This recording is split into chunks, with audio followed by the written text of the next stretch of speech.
So through this video, I just want to share some information about what China did during this pandemic, from the perspective of a Chinese citizen who studies abroad.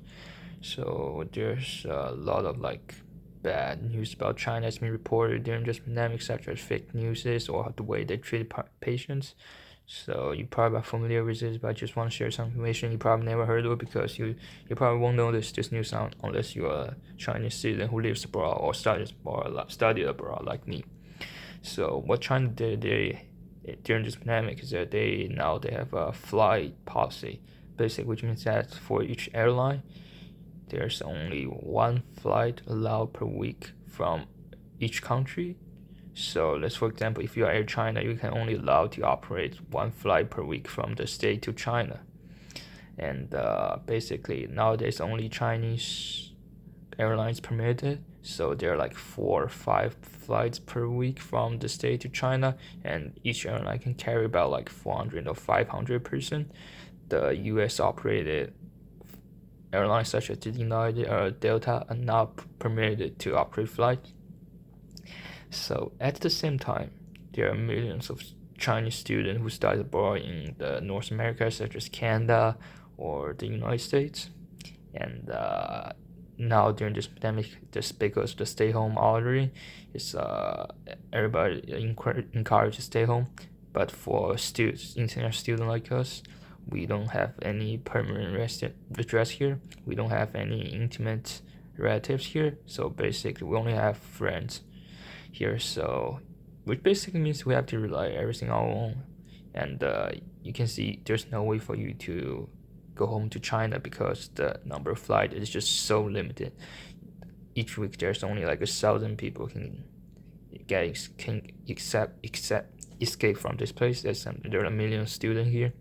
At the same time, there are some students who face the visa issues as well because some of them they are graduating, and so also a lot of people their house list is ended.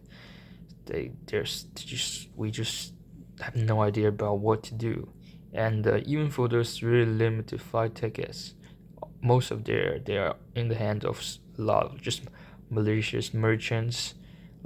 There's no way you can buy this ticket from their official website because those malicious merchants will get these tickets before you. I don't know how they do it, but they definitely have some way to do this. For example, you can easily find out their contact information through Chinese social media, and they are asking for just crazy expensive price. For example, for economy class tickets from the state to China, they ask for at least 10,000 US dollars.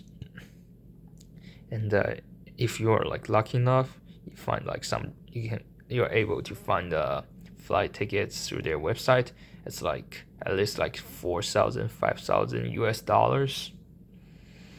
So basically means that a poor Chinese student is not entitled to the chance to go back to home. And just for ordinary student who can't afford this expensive tickets, we're just super disappointed about what Chinese government did during this pandemic about their behavior, because they just basically mean they don't welcome us home. At the same time, we have visa issues, we have housing issues, and we don't have anyone to support us here. Because if you try to call the Chinese consulate or any other Chinese officials in foreign countries, their only response is that you have to figure out everything on your own. So the reason I'm complaining here, or just want to share more about this information, so more people, at least even a few more, would be enough for me to know what China did during this pandemic. I really don't expect to see any changes about this policy.